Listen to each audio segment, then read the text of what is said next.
নমস্কার, বাংলা হান্টে সকলকে স্বাগত। লায়ন্স ক্লাব ক্যালকাটা সার্কুলেশনের দশভুজা শারদ সম্মান 2024-এ সকলকে স্বাগত।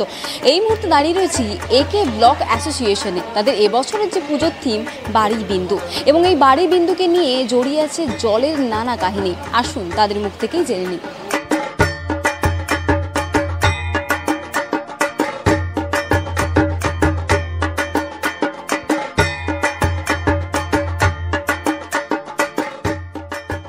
দেখুন, আমাদের যে কনসেপ্ট এটা ভীষণভাবে প্র্যাকটিক্যাল কনসেপ্ট। আগামী দিনে, এবং শুধুমাত্র আগামী দিনে নয়, এই বর্তমান মুহূর্তে দাঁড়িয়ে এটা আমাদের সবার কাছে কিন্তু একটা ভীষণভাবে চ্যালেঞ্জিং টাইম, যার জন্য আমরা এই কনসেপ্টটাকে বেছে নিয়েছি।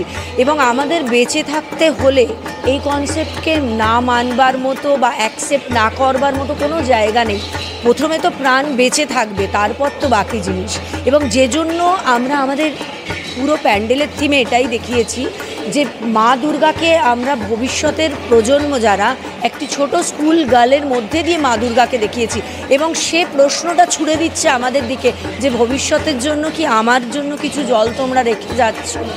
তো এই যে প্রশ্নটা, এটাকে তো ফেলবার বা মানুষ না নেবার কোনো ভাবনাই হতে পারে না। ভীষণভাবে নিচ্ছে জনগণ, এবং আমরা একটা ভীষণভাবে ইম্পর্ট্যান্ট মেসেজ যেটা তুলে ধরতে চাইছি।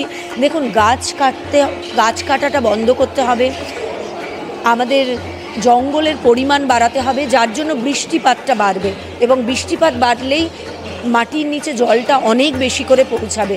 জলের যে ব্যালেন্সটা সেটা থাকে, কারণ ওখানে ভ্যাকুয়াম ক্রিয়েট হয়ে গেলে আমাদেরই ভবিষ্যৎ খারাপ হবে। প্লেন বসে যাচ্ছে ক্রমশ, যেটা আমাদের ধরুন পৃথিবী যদি বসে যায় বা ধস নেমে যায়, জল যদি সংকটে চলে যায়, ভ্যাকুয়াম ক্রিয়েট হয়ে যায়। এই ভ্যাকুয়ামটাকে বন্ধ তখনই হবে যদি আপনি রিচার্জ করেন ওয়াটার। সো এভরি কংক্রিট, আমরা যেমন কংক্রিটে ভরিয়ে ফেলছি শহরটা, সেখানেতে রিচার্জ করার জন্য প্রতিটা ঘরে একটা জায়গা রাখা দরকার যেখান থেকে জলটা পৃথিবীর বুকে চলে যায়। সেটা আমরা এখানেও আমরা দেখিয়েছি, দেখবেন মায়ের সামনে। নিশ্চয়ই এটা এটা এটা এখন যেভাবে আপনি ম্যাডামকে জিজ্ঞেস করুন, সি নোজ দ্য ওই কত না, ওই তোমার যেটা কত পার্সেন্টেজ ওয়াটার, ড্রিঙ্কিং ওয়াটার আছে। হ্যাঁ, আমাদের যেমন ধরুন যে পার্সেন্টেজ অফ ওয়াটার, যেটা আমরা 3/4 জল আমরা সকলে জানি, এবং তার মধ্যে থেকেও মাত্র 3% ওয়াটার হচ্ছে পিউরিফাইড ওয়াটার, এবং 65% গ্লেশিয়ার বা হিমবাহ। ওকে, অ্যান্ড 1% শুধুমাত্র জল যেটা আসছে আমাদের হচ্ছে এই নদী, পুকুর, খাল, বিল এগুলোতে, এবং 0.3% ড্রিঙ্কিং ওয়াটার, যেটা আমাদের 8 কোটি মানুষের জন্য বেঁচে আছে। কিন্তু এভাবে আর কতদিন? How long days to be sustained like that? So that is the question.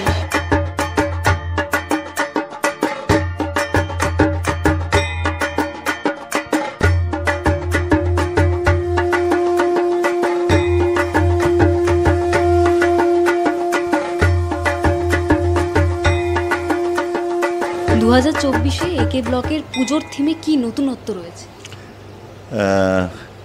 কি নতুনত্ব আছে আমি বলতে পারবো না, কিন্তু ভাবনাটা যে একেবারেই অন্যরকম। যেমন সচরাচর আমরা দুর্গা পুজো মণ্ডপ বা তার প্রতিমা দেখি, সেরকম তো নয়, একেবারেই সেরকম নয়।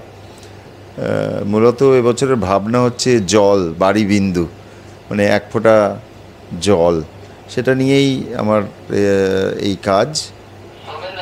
আমাদের মনে হয়েছে যে, শুধু আমার মনে হচ্ছে না, সায়েন্টিস্টরা বলছে যে তৃতীয় বিশ্বযুদ্ধ হবে জল নিয়ে, খাবার জল, যেটা নিয়ে আমরা কখনো ভাবিই না। মানে মূলত খাবারের জল আমাদের একটা ধারণা আছে যে ওটা কেউ একজন আমার জন্য রেখেছে, ওটা কোনো দিন ফুরোবে না, কিন্তু জল অচিরেই ফুরোবে। সেটার সমস্ত রকমের তথ্য ঘাটলে বোঝা যায় যে জল কমে আসছে, খাবারের জল।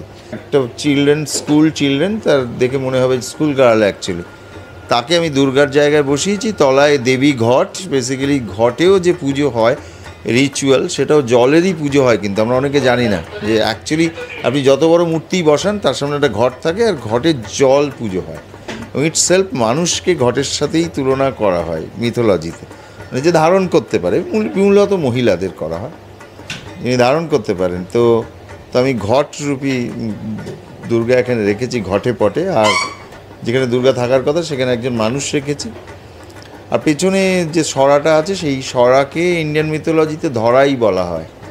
তো সেই রকম একটা ধরিত্রীর মতো একটা চেহারা রেখেছি। আর একটা ইন্টারপ্রিটেশন আছে যে কলকাতা শহরটা ঠিক কত ডিগ্রি ইনক্লাইন্ড অবস্থায় শহরটা রয়েছে এবং খুব অচিরেই কলকাতা শহর ডুবতে যাচ্ছে। আর 10-12 বছরের মধ্যে কলকাতা ডুবে যাবে। এবার অনেকেই ভাবে এগুলো সব মজার কথা, একেবারেই তা নয়। বউবাজারের যে ঘটনাটা ঘটেছিল, এই যে ফাটল হয়ে গেল, জল ঢুকে গেল, তার কারণ হচ্ছে আমাদের নিচের যে সয়েল লেয়ার আছে কলকাতা শহরে, সেটা এখনও জোয়ার ভাটা খেলে বলেই তো জোয়ারের হাই টাইডের সময় কাটার সময় মেট্রো চ্যানেলটা জল ঢুকে গেছিলো ওটার মধ্যে। এইখানে যেখানে দাঁড়িয়ে আছি, এখানে বিদ্যাধরীর জোয়ার ভাটা এখনও খেলে মাটির তলা।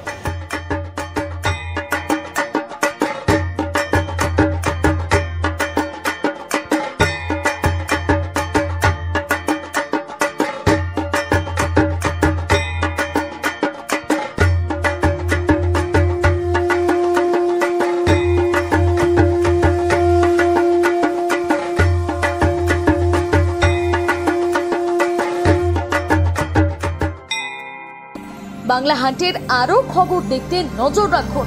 বাংলা খবর মানেই বাংলা হান্ট।